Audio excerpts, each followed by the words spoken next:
buenas noches a todos ustedes.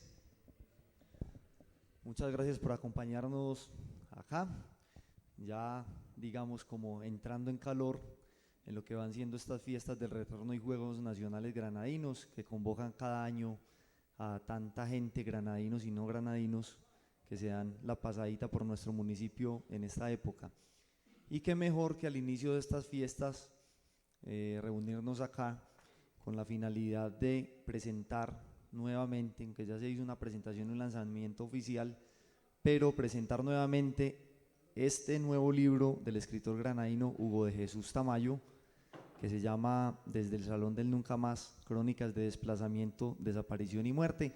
Entonces este programa tiene como finalidad de que ustedes conozcan el libro, conozcan personalmente al autor, quienes no hayan tenido pues la oportunidad de conocerlo, y que podamos compartir con él, también con Socorrito, que va a estar apoyándolo ahí, hablando sobre el libro, y al final pues también tendremos la oportunidad de hablar las personas que estemos aquí presentes. Entonces sean todos bienvenidos a esta programación. Les pido un aplauso para el escritor de este libro y demos inicio entonces dándole la palabra aquí a los miembros de la mesa principal.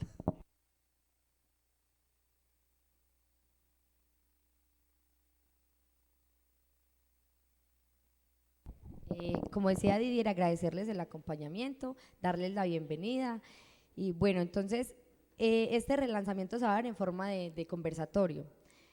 Vamos a hablar un poquito de quiénes son ellos, la señora Socorro y Hugo Tamayo. Bueno, María del Socorro Zuluaga fue secretaria de Gobierno de la Administración del municipio de Granada durante 10 años consecutivos, con los exalcaldes Jorge Alberto Gómez Gómez, Carlos Mario Zuluaga Gómez, Iván Darío Castaño Gómez y Diego Iván Aristizábal Hoyos. Es administradora pública con especialización en gerencia de servicios sociales y en estos momentos se encuentra estudiando Derecho. Hugo de Jesús Tamayo nació en el municipio de Granada, Antioquia, el 28 de junio de 1957. Desde los 14 años se dedicó a las ventas. También experimentó el mundo empresarial, fundando su propia empresa, Empaquetaduras Tamayo Hermanos. A la edad de 50 años, después de una viudez y la separación de la segunda esposa, tomó la decisión de volver a vivir en su tierra natal para seguir navegando en el mundo literario. Y pues ya lo había ensayado al escribir justo en el mismo año que abandonó los negocios. Hoy estudia Comunicación Social y Periodismo en la FUNLAM y hace parte del taller literario que dirige Luis Fernando Macías, donde ha fortalecido sus conocimientos. En el año 2012 lanzó su tercer libro, Lo que el banco se llevó, donde se narra la tragedia de una señora cabeza de hogar que perdió la vivienda por los intereses de usura que cobran los bancos en ese momento. Con el apoyo de la comunidad, investigó la historia de la violencia de unas 2 décadas atrás del municipio de Granada, obra con la que ganó el concurso Premio al Talento Creativo 2013 de la Gobernación de Antioquia, titulada Desde el Salón del Nunca Más, que es la que presentaremos a continuación. Bueno, entonces, desde este momento empieza el conversatorio y le damos la palabra a la señora Socorro. Bueno, muy buenas noches para todos los granadinos y las colonias que están en este momento presentes o los demás visitantes que se han unido a esta actividad. Entonces, como lo decía la compañera, la idea es hacer el lanzamiento del libro Desde el Salón del Nunca Más del escritor granadino Hugo Tamayo, que haciendo pues un recorrido por las páginas que contiene este libro, nos traslada a la historia que nos tocó vivir a muchos fuimos testigos de esta historia, otros la vivieron en carne propia, algunos perdieron a sus hijos, sus padres, o sea, es una cantidad de historias que se escriben en este libro, pero que diríamos es la atrocidad de la guerra que nos tocó vivir, pero solamente hay una parte de esa historia. Si nos pusiéramos a escribir todo ese proceso que tocó ir y pudiéramos entrevistar a una gran cantidad de gente que le tocó vivir, o sea, yo creo que recogeríamos muchos libros contando esta historia y tal vez no terminaríamos, ¿cierto? Como para fundamentar el contenido del libro, quiero leer parte del texto que dentro del prólogo escribió el maestro Luis Fernando Macías, que me parece que es lo que realmente cuenta o quiso el autor contarnos a través de todas estas entrevistas. Desde el Salón de Nunca Más no es un libro escrito, sino oral. Tiene la magia de la palabra viva y la fuerza del relato de la experiencia atroz, narrada por el héroe trágico, el mismo que vivió y sufrió, el sobreviviente de la hecatombe. No es la voz oficial ni el inventario seco de los muertos, es el punto de vista del campesino raso, es decir, el que se ve abocado a participar en una guerra que no es suya y en la que le corresponde matar a sus semejantes o morir en sus manos, solo por el hecho de haber nacido en una parcela que está en medio de los fuegos cruzados, donde se le obliga a pertenecer a un bando o a su opuesto y en el mejor de los casos a ser desplazado, lo cual significa perderlo todo para conservar la vida. La autenticidad de estos testimonios nos deja ver el fondo de la guerra desde abajo, desde el corazón de las víctimas, con una transparencia que nos desgarra, que nos deja sumidos en la mayor desesperanza.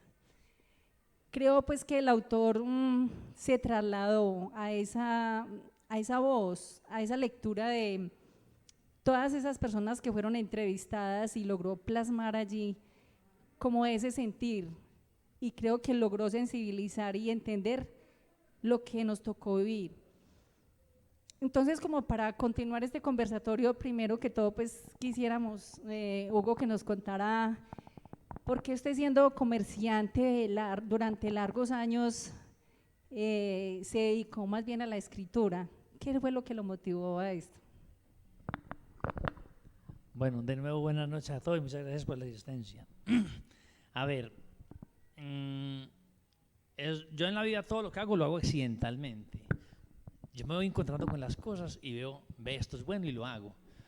Cuando cumplí 50 años, yo ya había escrito, el sueño mío era escribir un libro, y cuando cumplí 50 años lancé el segundo libro, que es la biografía, y vi que me gustó escribir, entonces realicé todos los negocios, me hice el muerto y me despedí de todos los negocios y empecé a escribir. Esa fue realmente, fue un accidente, porque el primer libro que escribí, lo escribí escribiendo la historia de la empresa, me puse a escribir unas notas de la empresa, de lo que había hecho, y resultó que era un libro y lo imprimí y lo hice.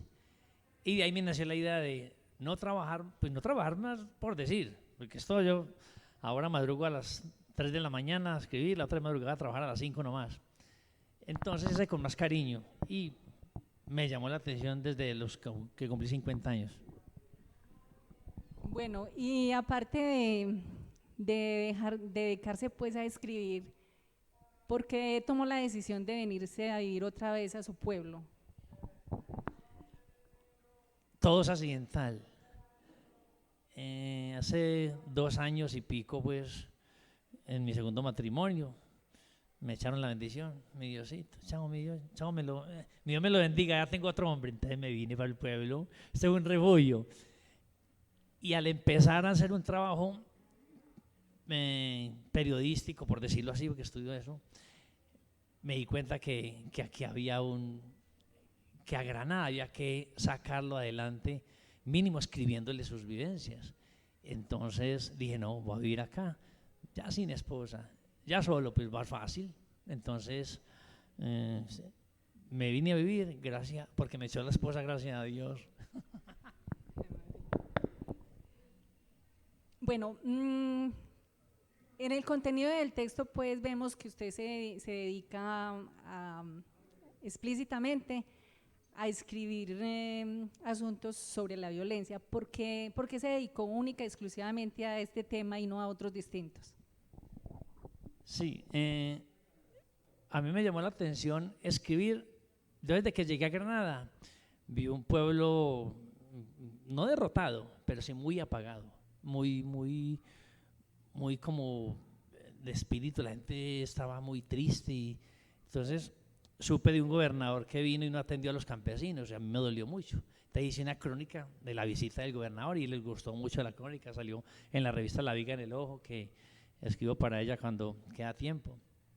Y entonces apenas escribí eso, le dije a doña Gloria, la del Salón del Nunca Más, de Asovida, presénteme gente que me cuente más cosas, porque es que al campesino, sobre todo para el campesino, hay que escucharlo.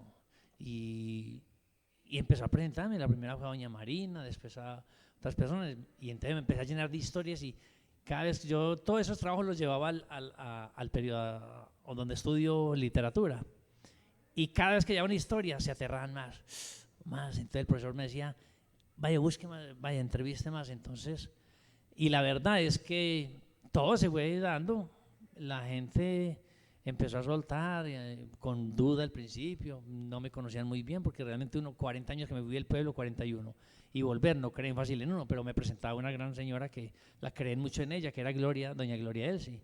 Entonces me dediqué lleno, esto hay que contarlo, y cuando empecé a llevar cosas, historias al taller, decían, Hugo, eso que está escribiendo no lo ha contado nadie de esa forma, siga. Entonces el profesor me animaba mucho, yo a Luis Fernando Macías le debo mucho parte de concentrarme en esto, y darle y reivindicar a todas las víctimas, que en el pueblo realmente el 100% eran víctimas, sean directa o indirectamente, pero eran víctimas. Uno simplemente desde la ciudad cree que no pasó nada. ¿Cómo será que la editorial dijo, primer libro que rectificamos de esa índole?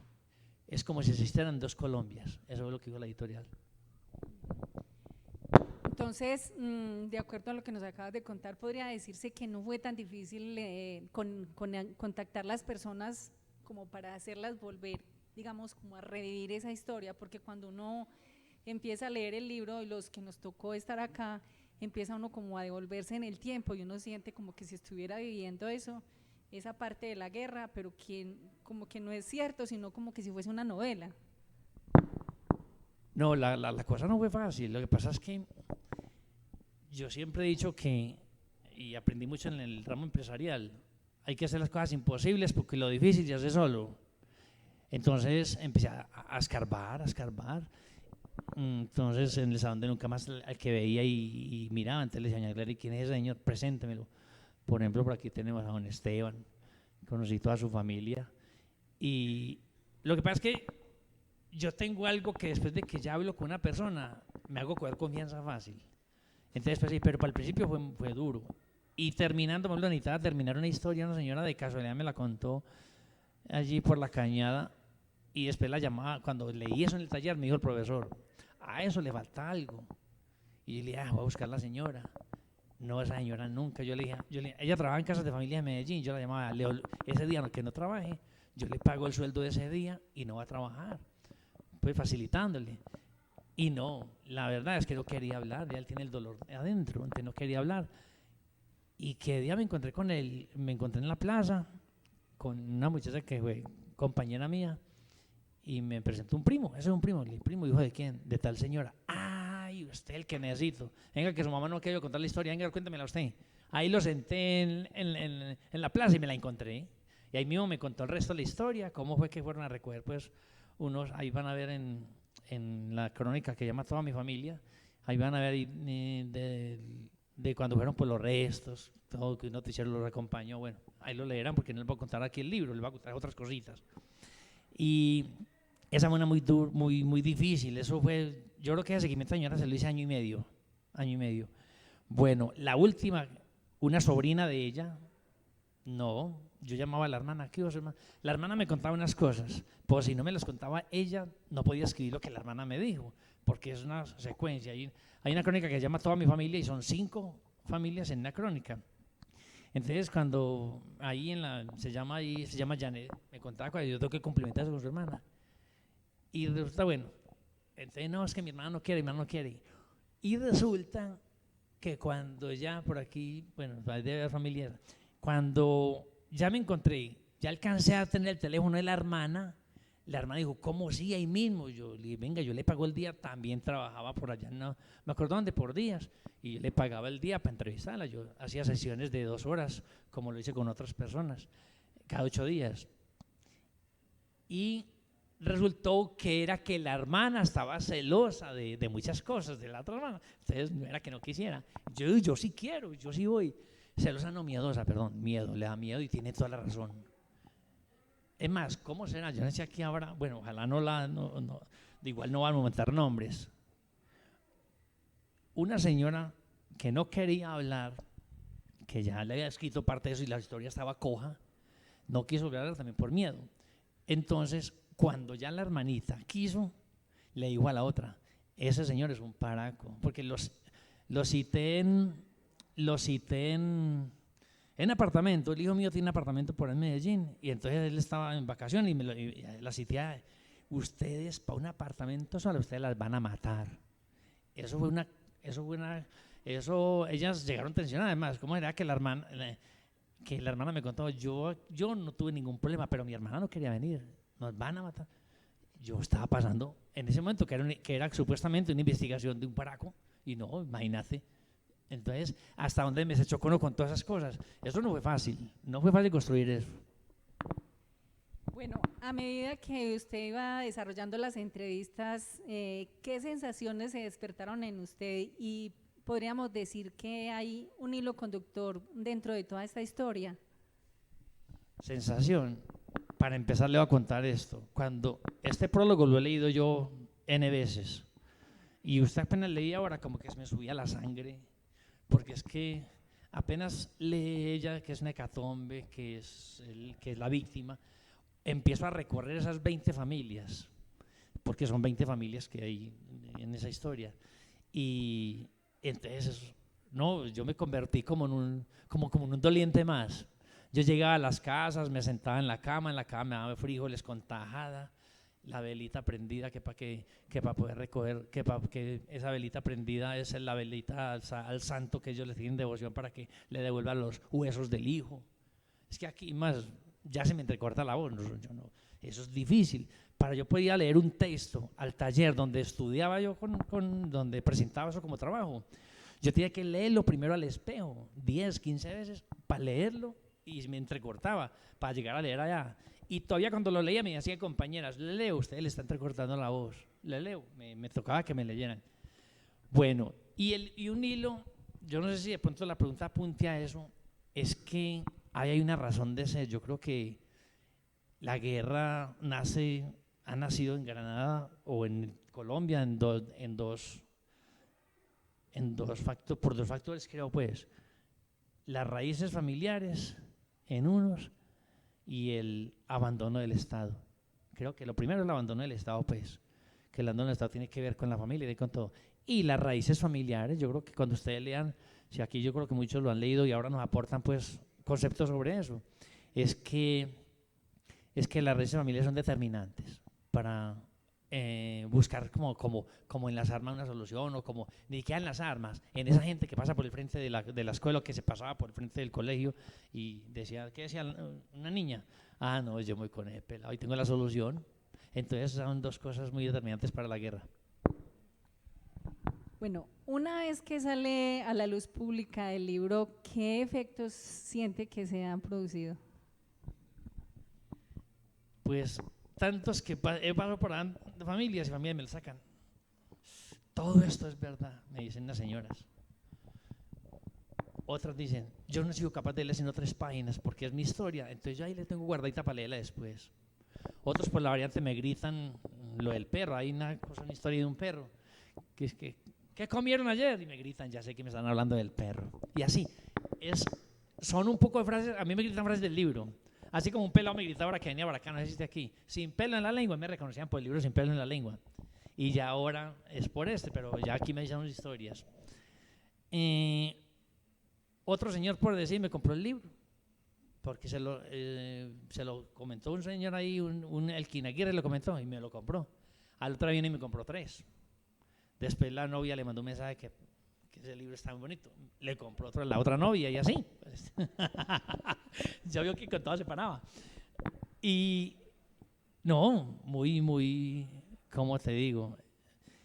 Yo con este libro, muchas satisfacciones, pero obviamente qué pesar que las satisfacciones sean por todo lo que dice ahí, porque es el sufrimiento de un pueblo entero. Bueno, cuando yo inicié a leer el libro, de verdad que yo dije, no, pues voy a empezar por partes porque está muy gordo. Pero yo empecé como tipo 12 del día y a las 12 de la noche todavía estaba, y ese me invitaba a seguir leyendo, a leer y releer, porque me transportaba pues como a esa historia, ¿cierto? Esa historia que estamos otra vez como reviviendo. Y yo decía, es que no es posible que hayamos vivido esto, ¿cierto? O sea, esto sí es verdad o es una novela, pero porque yo sé que por seguridad o pues o por prudencia muchas personas no querían que mencionaran su nombre en el libro, pero yo sabía en el texto a qué persona se refería en muchos casos, ¿cierto? No en la mayoría, pero yo decía sí, o estos sitios, y yo de casualidad en estos días tuve la oportunidad de conocer el municipio de Nariño y cuando se narraba una parte de la geografía de ese municipio, ay, eso pasó por acá, por este lugar. Qué coincidencia que antes de leer el libro me haya tocado pues conocer esta parte del Oriente Lejano que yo no conocía, ¿cierto? Pero pues sí, realmente es un libro que, o sea, los seres humanos somos, digamos, morbosos en el sentido de que nos gusta leer es como que lo que nos duele, lo que nos genera sensación, lo que nos genera dolor, y a veces parece que fuéramos masoquistas cuando volvemos a leer este libro y uno dice, ¿y qué sigue? ¿Y qué sigue? Pero son cosas duras que uno sabe que están ahí escritas, plasmadas, pero uno se motiva a seguir leyendo y leyendo y leyendo y lo quiere devorar en cuestión de segundos. Pues yo no sé, creo que ahorita ya ustedes también como participantes en este espacio y que creo que la mayoría ya lo han conocido, también sería bueno que cualquiera de ustedes, de los que está acá en el público, nos diera la opinión del contenido del libro y pues que también le pudieran hacer preguntas aquí al autor del libro. ¿Quién dice yo?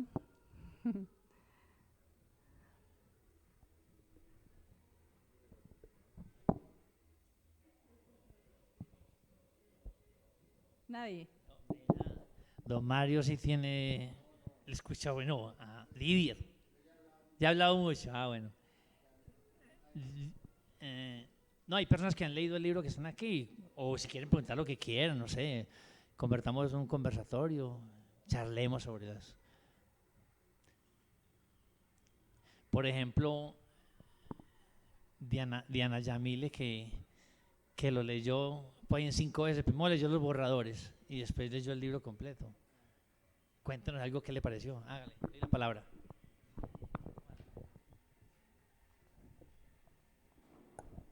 Pues a ver, yo qué les cuento. Él me pasaba a mí los borradores sin saber que iba a salir el libro ya. Él sencillamente entrevista eso, mire la entrevista que hice, me pasaba las hojas, pues y incluso la carpeta la tengo en la casa. ¿Qué hacía yo? Me las llevaba para el salón, pues donde estoy haciendo la tecnología, que nos regalan 15, 20 minutos y ya largamos a media hora para hacer la lectura, leer lo que, pues, lo que queramos leer. Un día llevé la carpeta y le dije al profe que si me regalaba por ahí, pues que si me dejaba en ese espacio compartir algo que les quería leer. Les leí solamente una parte de una crónica, no se la leí completa porque era el borrador. Ya con eso tuve para que todos me dijeran que les prestara los libros. El de Sin pelos en la lengua se lo presté a 3, pelearon por leer todas las semanas, se lo prestan a raticos. Lo que el banco se llevó, los 3 se los presté, y las crónicas, borradores que tenía. El profesor fue el primero que me compró el libro porque ya se retiraba del SENA. En el SENA ya varios me han dicho cuándo podemos conseguir el libro, cuándo entran a estudiar para ir por él, de los instructores que han venido. En mi familia, pues ahora en las colonias ya tengo encargados, hay un tío que va a llevar para revender en Cali porque le han encargado.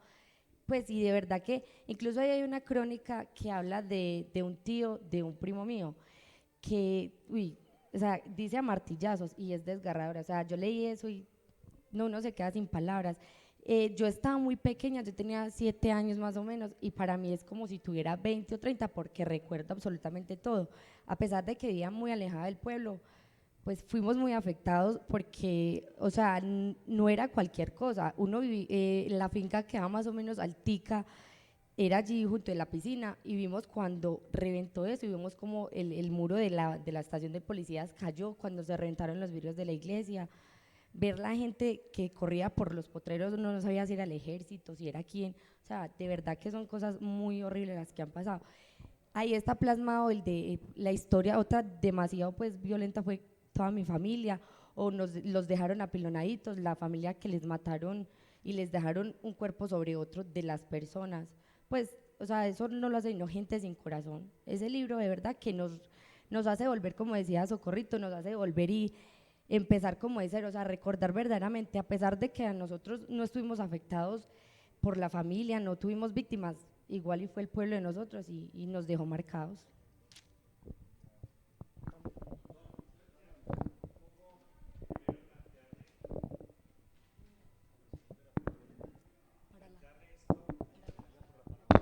Para que salga abajo. Para preguntarle, Macías, el escritor Macías decía que, lo decían en la presentación, que es un texto más, no tanto escrito sino oral, por lo de las crónicas. Pero yo pensaba ahora escuchándolo, ¿cómo sostener los testimonios de los personajes sin atropellar su dolor, su memoria? ¿Cómo sostener los diálogos hasta que tengan hilación y después continuarlos? Porque uno, lo digo, porque le decía Socorrito que uno tiende como a devorar el libro y a encontrarse en alguna parte de los acontecimientos, y de hecho se encuentra con unos personajes vivos, otros fantasmas y otros que uno lo referenció en algún momento. Entonces, por eso digo, ¿cómo sostener ese dolor en los testimonios sin atropellar a los protagonistas?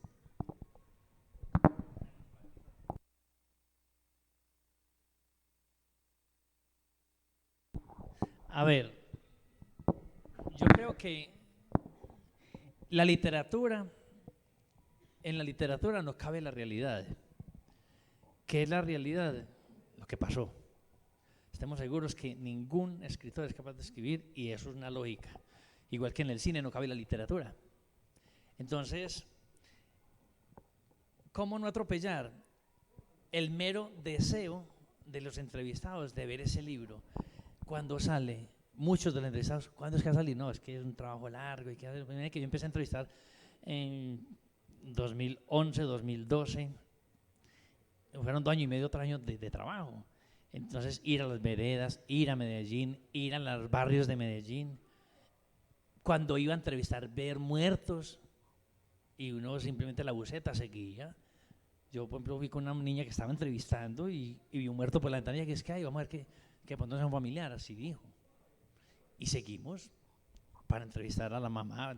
Entonces, yo creo que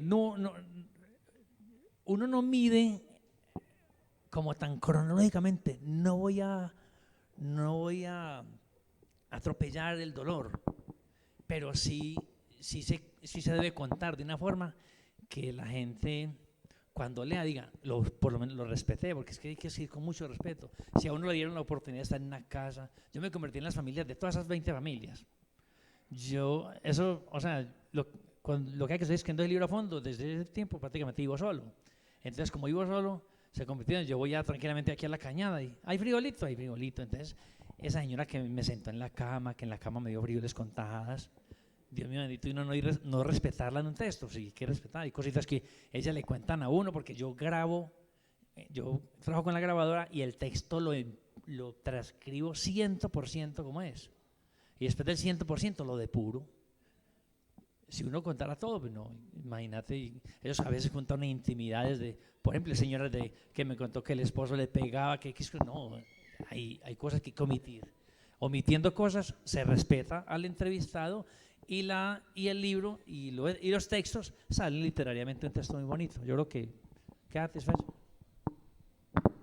Si hay más preguntitas, opiniones, sí.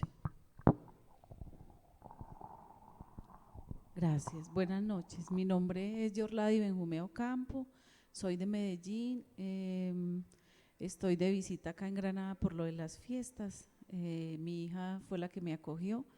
A través de mi hija esta semana, fin de semana, en un paseo fue que nos sentamos por allá en la finca donde estábamos visitando y tuve la oportunidad de que ella me leyera una de las historias. Ella está feliz con el libro. No recuerdo cuál, pero es la de un chico que fue guerrillero, que le amputaron una pierna, que se vino para Medellín. Bueno, una de las historias más largas tengo entendido. Eso, bueno, muy conmovida. Yo le dije, qué rico ese libro, y bueno, me dijo, cuando me lo lea, se lo presto.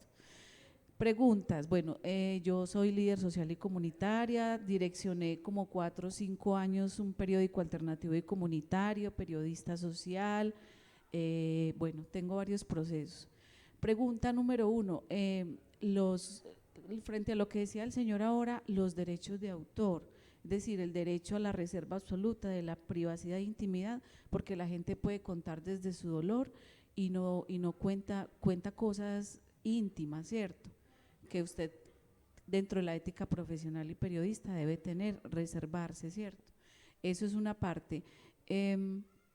Me causa curiosidad saber si cada uno de los personajes va a tener ese libro de memoria, de reserva, le va a servir como insumo para que el resto de familia que haya quedado viva después del conflicto y de la violencia tenga una reseña histórica de lo que pasó en familia.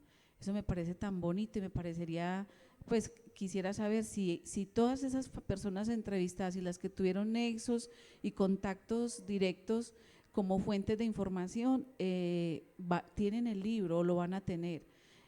Lo otro es que si hay posibilidades, usted ya ha pensado, pues claro que el libro ahora en el momento es pan caliente, ¿cierto? Pero pensar una segunda historia y empezar a rescatar toda la memoria viva del conflicto y de la violencia que ha habido Granada a través de más historias, ¿qué posibilidades hay de que eso se siga dando? Y la tercera, pues que no, unas sinceras felicitaciones, porque una de las formas más bonitas de narrar es a través de la crónica, donde se transporta al lector en el tiempo y en el espacio y se confronta mucho con el dolor y ahí se percata uno y logra entender que es que uno no ha vivido realmente el dolor y el sufrimiento como lo han vivido otras personas. Después de que mi hija en la finca me leía esa historia, yo le decía, y así nos quejamos, que es que uno sufre, que es que uno tiene angustias, no hemos vivido nada. Muchas gracias. Muchas gracias a usted antes por su participación. Vea de Medellín. Y bueno, la primera, los derechos de autor, sí, inclusive la misma gobernación, porque es que el premio, el libro es un premio, lo tiré a un concurso y me lo gané. Yo sabía que me lo iba a ganar. No me entiendo, no. El profesor me dijo, este libro donde usted lleva un concurso, cae de peso cualquier otra historia, me dijo el profesor. Esa pues es lo que la fuerza que más tenía. Cuando dijeron yo gané, yo pegué el grito, bueno. Y de una vez la gobernación le mandó uno que tiene que reservar los derechos de autor y todo, entonces ya, todo eso está en proceso. Inclusive tengo en 6 meses le dan la definitiva, pues ya porque hay cosas que son problemas, pero ya el libro tiene su cédula única, mundial. Las víctimas, lo primero que yo me preocupé, yo dije, pues cuando empecé a escribir historia, que el profesor me decía, eso es único, nadie lo ha contado, yo digo, tengo que seguirme recordando las víctimas aquí. Lo primero que hice, le dije a los entrevistados, si este libro gana un premio, eso es de ustedes. Mismo cuando me gané el premio, contraté una chiva, los llevé al lanzamiento, a cada uno le di el libro. No he encontrado un señor que se me perdió. No lo veo, y por ahí está, ¿cierto?, el de don Manuel Salvador. El señor que lo entrevisté en la puerta del Salón de Nunca Más, pero lo vamos a buscar. Ahí está, lo tengo autografiado para él. Todo lo tiene. Aquí incluso hay varias personas que lo tienen que la entrevisté. Eso pues, la segunda. Pues por Teleantioquia inclusive mostraron cómo le entregaba el libro y un obsequiecito pues de lo que repartí. Y eran 3 preguntas, ¿la tercera cuál es? La continuidad. A ver, resulta que quiere que le diga del día que me gané el premio, fueron 2 noches sin dormir. Me tocó irme a poner una finca que tengo aquí abajo donde nací pues y que de nuevo la tengo, a encuevarme allá, y entonces allá me puse a cargar buñiga y a darle alimento a las gallinas y se me olvidó el libro, y bueno, listo. Me vine para el pueblo, Eso, ordeñar las 2 vacas, ordeñar las gallinas. Me vine para el pueblo y volví a la atención. Y yo no tengo que escribir algo diferente. En este momento estoy escribiendo una novela. Y de una vez les digo, y la hace publicidad ya, se va a llamar 2 matrimonios y medio. Ahí caen las novias también. Las exnovias. Entonces, tengo que descansar un poquito de eso. Eso es, así como, obviamente, eso ni comparar pues el dolor de las personas. Señoras que todavía duermen con somníferos, todavía tienen que tomar pastillas, de las que entrevisté. Pero eso me da mucha atención acá cuando pensar en eso. En este momento, cuando Corrito empezó a leer esto, me dio otra cosa aquí. Verdad, eso es, por ahora de violencia, creo que no voy a hacer crónicas. Por ejemplo, ya esta semana estuve una semana seguida en una molienda. Toda la semana le escribí notas y entrevisté 6 horas de entrevistas a un señor que muele. Entonces voy a sacar la crónica porque empiezo a estudiar el 30 de enero. Y yo creo que de pronto no sabe nada que vuelva y toque en 6 meses, 1 año los temas, pero yo sí quiero descansar de eso ahora. Pues obviamente que es un pedido de señoras. Cuando vieron por televisión una señora el 24 de diciembre que dice, ay señor, usted no es el que está en la televisora repartiendo plata. Porque le repartí parte del premio y empezamos a charlar del libro. Venga, entrevísteme a mí, que es que estoy muy pobrecita, pero molestando pues la señora.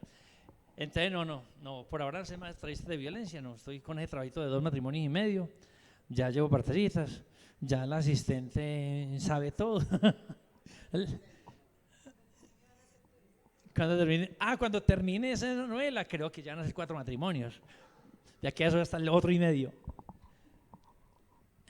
¿Quedas satisfecha con las respuestas? Muchas gracias por la intervención. ¿Qué más por ahí? Cuando estén aburridos también levanten la mano para terminar esto. Muy buenas noches. Mi nombre es Mauricio Correa, personero municipal de acá de Granada hace 4 años. El libro no lo conozco y desde ese punto de vista quiero formular una pregunta. Hablar y escribir sobre las víctimas no es nada fácil, sobre todo cuando uno no es, digamos, la víctima directa de ese hecho del que sufrieron todos los granadinos, ¿cierto? Instituciones han venido, desde que el doctor John Jairo, que aprovecho para saludarlo, fue personero. Sabemos que por Granada han pasado las instituciones que nos imaginemos y las que queramos, ¿cierto? Pero ese acompañamiento, esa superación del duelo no se ha podido dar. Usted lo manifestaba ahorita, señoras que todavía duermen con droga, esperando a sus seres queridos. Mi pregunta va dirigida a eso. En ese libro hay algunas pautas de olvido, de reconstrucción, de ese tejido social que se perdió, o algunas pautas para irlo reconstruyendo. Pues me hizo una pregunta muy difícil porque es como estar uno en el corazón de ellos, pero varias de las que lo han leído me han dicho, yo necesité haber leído esto para estar más tranquila. El libro sí ha dado, pues no mucho, yo no soy el solucionador de problemas aquí pues psicológicos, pero sí le ha servido de mucho para la gente guardar eso. Es más, gente que no sufrió directamente la violencia, pero que no le mataron familiares, pero le tocó correr, gente que estuvo aquí en el pueblo. Entonces un señor dijo, perdón la expresión, esto es una chimba, esto lo voy a guardar para que mis hijos que estén grandes y mis nietos, todo lo que me tocó correr porque yo viví esto, y no le mataron ningún familiar. Entonces, y en la variante más que todo es que es los comentarios, es que la gente sí ha hecho una catarsis con el libro, porque cada una de las víctimas lo tiene. Creo que se ha hecho una buena labor. Falta, eso sí, el abandono del Estado, todavía las cosas, yo no creo que el Estado le da parábolas a esto al 100%, todavía falta mucho, me imagino. Y hay mucha gente que no sabe recuperar, yo lo tengo claro. Ahí dicen, por ejemplo, una señora, y es que somos morbosos los medios, los periodistas. Teleantioquia empezó a entrevistar 3 señoras cuando le estaba entregando yo el chequecito. Y entonces entrevistó a una y entonces la señora le contó y ahí hasta temblaba hablándole y dijo que el hijo que no ha podido traer el hijo, ese pelado lleva 7 años de muerto. Le dio baja al ejército, ella fue y lo vio. Entrégame el hijo, no, y lo ponían en los papeles y no lo han entregado. Y la periodista ahí me notó. deme el teléfono que yo la llamo, deme el teléfono que yo voy con derechos humanos, dijo la Sandra Valencia. Yo veí donde la señora, ¿qué hubo? ¿Le ha llamado la señora de...? No, ella no me ha llamado. Eso todos los periodistas han anotado el número telefónico mío, a mí ninguno me ha llamado. O sea, yo no anoto un teléfono y prometo cosas para no volver a hacer una mínima llamadita, no pude hacer nada. Eso por eso es que el respeto por la víctima, el respeto por esa casa, por esa cocina que me dejaron entrar hasta la cocina a entrevistarlas. Mientras no haya un periodismo con respeto, las víctimas siguen ahí, simplemente utilizándolas como víctimas, utilizándolas como, estamos diciendo, esa carnicería.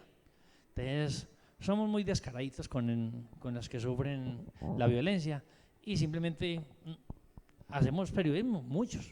Bueno, esperemos que yo no vaya a ser uno de esos. Otra en don Mario.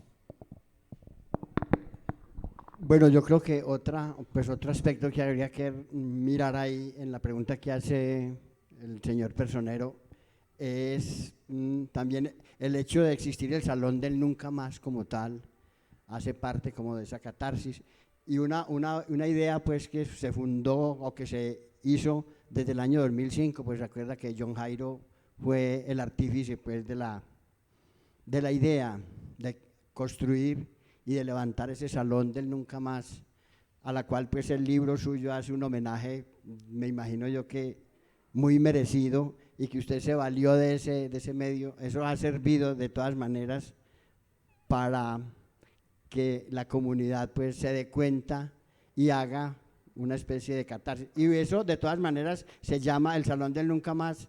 Ustedes han visto que a nivel nacional es una cuestión que ha sonado bastante, incluso pues a nivel internacional, y uno encuentra ahí pues testimonios de japoneses, de holandeses, de filipinos, bueno, de cuánta gente hablando pues de ese trabajo, ¿cierto?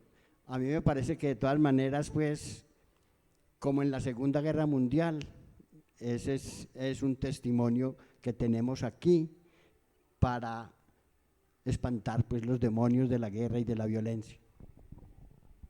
Sí, claro, yo desde que empecé la primera crónica, yo dije, esto merece, por donde se pueda hacer memoria, por donde se pueda hacer como rendirles algo a las víctimas. Entonces dije, no, pues el libro lo va a llamar Desde el Salón de Nunca Más. Ese libro, ese título lo empecé desde el principio, porque desde ahí, la primera historia salió desde ahí, y ya después me fui a viajar y a hacer muchos trabajos, pero desde ahí son las historias. Ahí me ven muy clarito la foto. Entonces, el libro se llama así, es por eso, rindiéndole homenaje al sitio que a buen momento lo construyeron. Felicitaciones a John Jairo. ¿Más opiniones?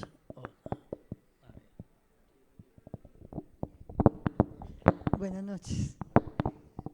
A ver, una especie en esta intervención como para recoger las inquietudes que planteaba la líder, venía de Medellín.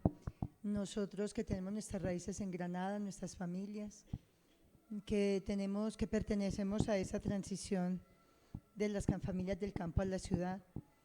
O sea, hablar de ese libro es hablar de los dramas individuales más que de ideologías. O sea, yo siento un poco eso. Cuando uno se acerca al libro, más que unas ideologías específicas, es como cada individuo, desde la última experiencia de las niñas que pertenecieron a la guerrilla, porque a mí me impresionó muchísimo eso.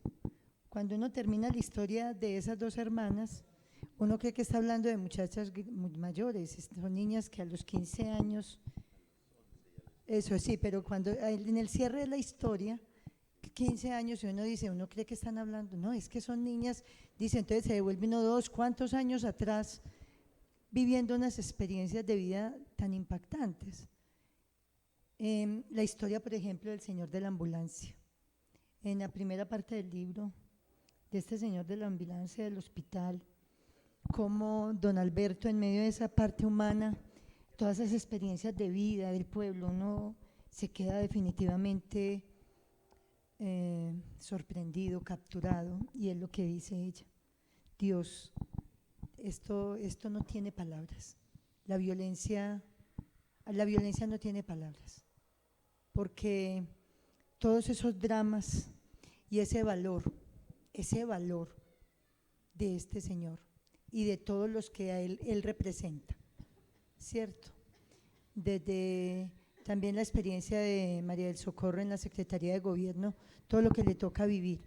O sea, entonces, lo que siento yo que a partir del libro, como el valor y la potencia de la escritura, para que quienes lo leemos o quienes lo lean, que sin haber vivido lo viven, cómo se transporta uno, cómo su pueblo con todos sus referentes le hace ese recorrido y ese grado de sensibilización que le aporta a uno. Porque cuando Luis Fernando Macías, el escritor, habla de una manera muy triste en ese prólogo, es muy triste, cuando dice al final, y nos deja sumidos en la más grande desesperanza. Esa parte al final es muy triste, porque uno dice, bueno, ¿qué esperanza? Ahora que hacía la pregunta el señor Personero, ¿qué se puede hacer desde allí? Y es increíble el valor de la palabra en eso que dice Mario, por ejemplo, de la catarsis. O sea, a veces los seres humanos no dimensionamos realmente el valor de la palabra, sea la palabra oral, la palabra vuelta escritura, algo oral escrito. Ahí hay una contradicción muy hermosa. Esto es una narración oral, porque en la medida en que las expresiones de nuestros campesinos, de la gente del pueblo, cómo está ahí plasmado y cómo se respeta desde allí. En esa traducción que hablabas ahorita, cómo se respeta esa forma de comunicación de nuestros campesinos allí, cómo está plasmado. Entonces, el valor incalculable del libro, o sea, este libro va a dar muchísimo que hablar, muchísimo. Le agrego algo.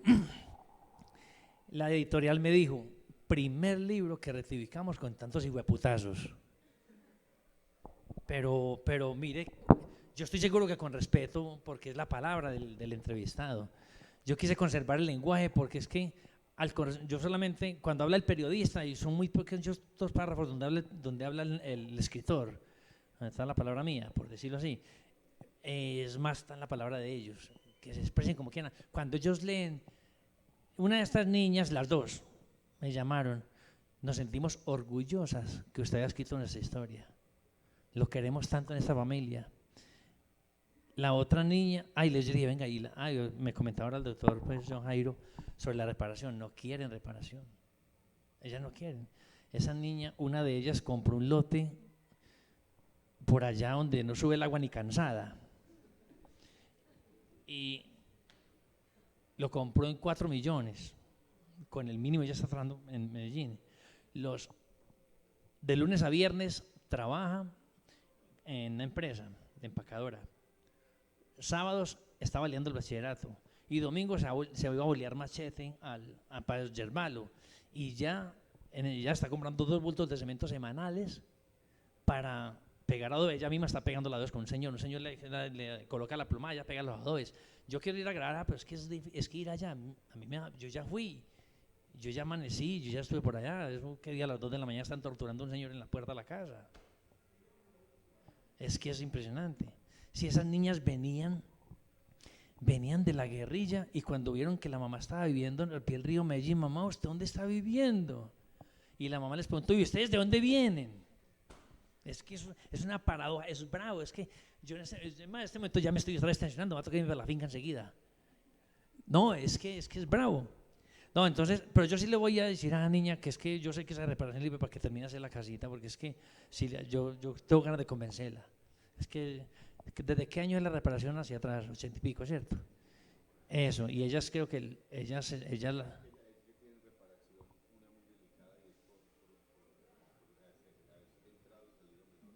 sí, ella sin cumplir los 13 años está en quinto de escuela. Salió siendo menos, salió en embarazo de 15 años. Sí, esa niña tenía reparación y la hermana también igual. También salió menos, ella igual, entonces. Pero no es bueno aquí hacer promesas que vamos a hacer algo por ellas, pero yo sí le he dicho a ella, yo tengo quien, y yo he pensado mucho en usted, yo tengo un abogado que él le jala lo civil, podemos hablar. No, que le da miedo. Le da miedo. A ella le da miedo. Le da miedo. No sé hasta dónde se puede hacer eso sin que se desmascare, no sé. Y toca dar la cara. Bueno, entonces, ¿quién más quiere participar? Ve, me volví jefe de protocolo yo, te quité el puesto. Hay que aprender. Yo le haría una propuesta más allá del impacto que pueda tener el libro a nivel interno, pues local o externo, y es que fundamental en aras de recobrar pues la memoria y de que se deje recuerde que lo que está escrito está, y lo que tiene más valor. Le haría una propuesta más allá, mucho más interesante desde lo local, que eso se trascienda hacia afuera, y es que usted lleve el libro a las instituciones educativas y motive a docentes y profesorado para que los chicos también se animen a escribir, que usted sirva como referente, que lo que usted hizo sirva de referente para motivar a los chicos de acá de las instituciones educativas. Ese por una parte. Lo segundo sería hablar también de pronto a futuro sobre no seguir haciendo historias sobre víctimas, sino la capacidad de resiliencia que tienen las personas para sobreponerse ante el dolor. Esa sería una historia muy bonita, sería una cosa muy bonita, sería diferente. Se lo planteo pues como a futuro, ¿cierto? Pero me parece fundamental que los adolescentes de acá de Granada puedan tener la capacidad también de pensarse cómo reconstruir historia a través del escrito. La escritura es una cosa extremadamente valiosa y es lo que le da el referente, la historia y la memoria a un pueblo. Entonces sería muy bonito que usted, ya que es el autor del libro, empiece también por generar ese pilar en instituciones educativas. Le respondo, el compromiso con la gobernación es ¿qué va a hacer después del premio que lo gana? Entonces yo mínimo nombré 8 municipios para lanzar el libro, que es el Oriente Cercano, que inclusive los premios de literatura y de artes nos ganamos mayor parte en el Oriente. Y ya tengo, por ejemplo, en las veredas, a los medios, voy a ir a lanzarlo ahora en febrero. Aquí don Ramón me va a colaborar aquí para que reunamos los alumnos, claro. ¿Cómo no aprovechar nuestra calentura? Hay que aprovecharlos. Los niños en la calle me gritan ya cosas del libro. O muchos, ¿sabe que aquí hay muchos niños avispaditos? Venga, enséñeme cómo se escribe. Entonces uno decirles, sí, eso está. Y lo de, en un futuro, sí, muy bueno volver a tomar 3, 5 familias y escribir y hacer cosas diferentes. Como te digo, estoy encartado ahora con el compromiso de un matrimonio y medio. Entonces, Respecto a lo que dice la señora, me parece muy valiosa porque, por ejemplo, los niños o los jóvenes de ahorita no conocen la historia. Ellos no saben qué fue lo que pasó, que cómo así. Entonces es súper importante que ellos conozcan la historia para que aprendan a querer su pueblo, ¿cierto? Y qué mejor que manera de hacerlo desde las mismas instituciones educativas, que este libro trascienda, porque el que no conoce la historia está condenado a repetirlo. Una de las inquietudes que cuando nosotros estábamos viviendo pues en carne propia el proceso decíamos, qué bueno que alguien se arriesgara a escribir todo esto para que estas historias no se queden ahí pues como solo en la memoria, ¿cierto? Porque lo que no se escribe se olvida, ¿cierto? Y ver que Hugo se atrevió a hacerlo de la manera que lo hizo me parece pues también de su parte muy valiente, porque yo le quería preguntar a Hugo si después de haber editado este libro ha tenido pues como algunos llamados de atención, porque en el libro se delatan instituciones, se delatan grupos al margen de la ley. Entonces también eso tiene pues como digamos un riesgo. Ya pues en el campo del periodismo cómo se maneja la verdad no sé, porque de todas maneras es una situación bastante delicada donde en ese momento que si hubiese hecho seguramente que hubiera sido peor, ¿cierto? No se hubiera podido tener el impacto que tiene ahora. Pero cuando uno le sucede una situación de estas, a mí que me tocó ser pues secretaria de gobierno en esa época, uno tenía que tener la mayor prudencia para cualquier comportamiento, cualquier acto para conservar su vida. Entonces uno ver ya pues como esa historia como tan abierta, uno dice, Dios, aquí entonces ¿qué? Le digo que de la que más tenía miedo que me regañara era usted. Porque es que se pasa de modesta, que esto no lo escriba, que esto sí, se pasa de modesta. Porque yo, aparte de que a las víctimas, que ella fue víctima, pues, y es una historia, una crónica de ella, aparte de las víctimas, es cómo contar y que a ella y que a la que va a leer le guste. Entonces, Socorrito se pasa de modesta. No, esto no, porque yo quería era a cada víctima darle un puesto que la enaltezca, que sepa bien, contaba como decía aquí la compañera, que es que escribirlo con respeto. Entonces, yo a usted me le torcí con unas cositas. Una escribió que borrara, no las borré, porque tenía que ensalzarla un poquitico, porque no la viendo, yo no iba para lamer, pero sí decir la verdad de las cosas. Entonces, si ella fue la que buscó los ataúdes a Medellín para enterrar y que no alcanzan los ataúdes, ¿por qué no cuento eso? Pues eso no me pidió que lo quitara, pero por otras cosas que no me acuerdo. Entonces, y una señora me dijo, venga, usted es muy chuchita, así colocó el nombre mío, ¿no? Qué pecado, señora, me equivoqué. Quité el nombre de ella en toda la crónica. Y por ahí terminando, se me volvió a borrar el último nombre. Pero bueno, señora, me golpeó la espaldita. No, tranquilo, ¿no? Yo ya descansé leyendo eso, sí. Esa señora sufrió mucho. Autoridades, no, nadie me ha llamado a nada, a cuentas. Y no tengo problema. Y la guerra ha cambiado de modalidad. Y ya ahora los unos son los unos, se juntaron todos, entonces no les importa nada. Entonces ya el que era, eso no es mentira, los que eran guerrilleros ya son coqueros, los coqueros estaban contra ellos, ya se unieron para ganar plata. Entonces ya no les interesa muchas cosas, entonces yo pues estoy tranquilo. Porque aquí la guerra interesada era para plata.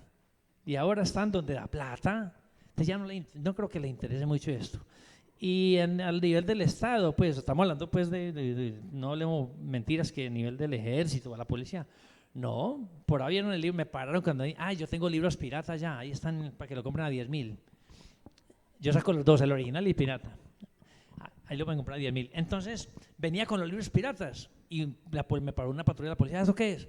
Los libros. ¿La factura? Le saqué la factura, los originales. Ahí la traía. Pero no, igual no era, yo digo piratas, porque lo mandé a hacer donde lo hacen barato. Son libros míos porque no, la palabra no es pirata, pues yo le llamo así para ponerle picante y que la gente lo adquiera. Un año me ha comprado ahí 10 para regalarle a las amistades. Entonces no he tenido problemas en cuanto a eso. Así es que si usted no me regañó, ya quedé satisfecho.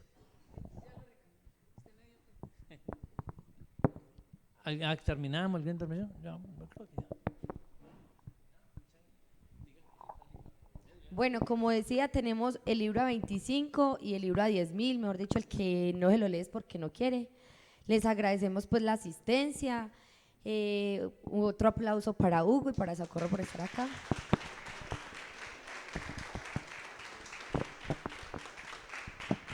Bueno, entonces pueden adquirir el libro, ya voy a ir a venderlos y aprovechan y él los dedica y le hace la autografía de una vez.